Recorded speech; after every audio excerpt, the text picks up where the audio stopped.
Welcome to this week's edition of Leading with Confidence. My name is Confidence Sileme and I'm your host.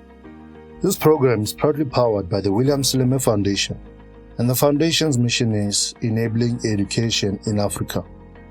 This week, I'd like us to continue on our topic titled Becoming a Master Leader. We'll continue from the point that says, Master releasing ideas, not just capturing them. Leadership is about doing more walking than talking.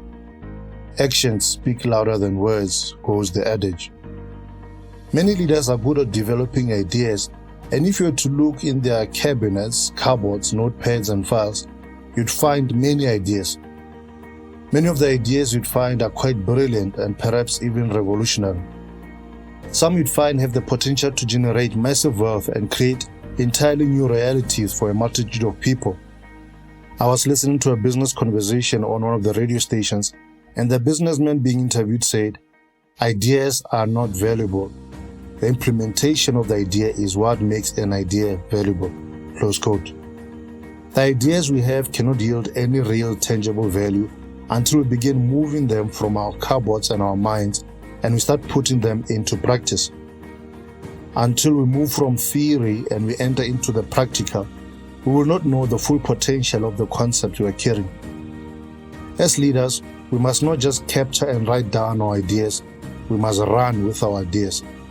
We must master the ability to release the idea into the world and implement it for the benefit of humanity and for ourselves. Leadership is a catch and release business. You must catch the idea in your spiritual realm and release it in the physical realm.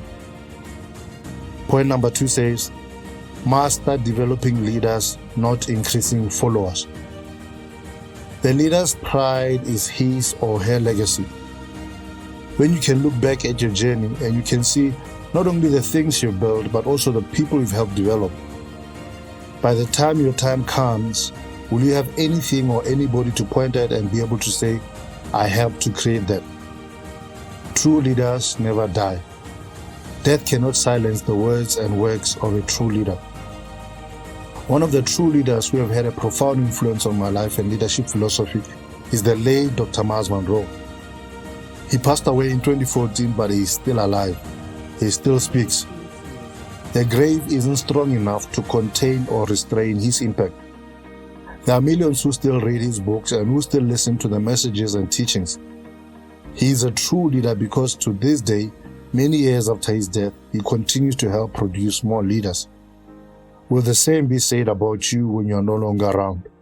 Are the people whom you are depositing yourself into and helping them walk in their leadership capacity? Who are you mentoring? Who are you raising and empowering? The sad fact is that many leaders focus more on increasing their followership than they do on producing more leaders. Even our modern social media language encourages this. We like to increase the number of people following us on Twitter and Instagram because it boosts and inflates our egos. The more followers you have, the greater the light in which you are seen. You are viewed to be popular, even if the content you are feeding those followers isn't building them up. We must prioritize and master the creation of more leaders.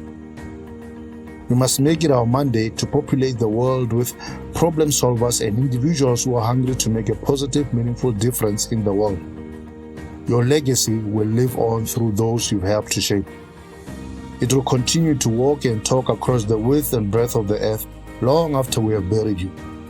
A tombstone will not be the only thing which will signal that you visited the planet. It will not be the only way by which we will be able to remember you.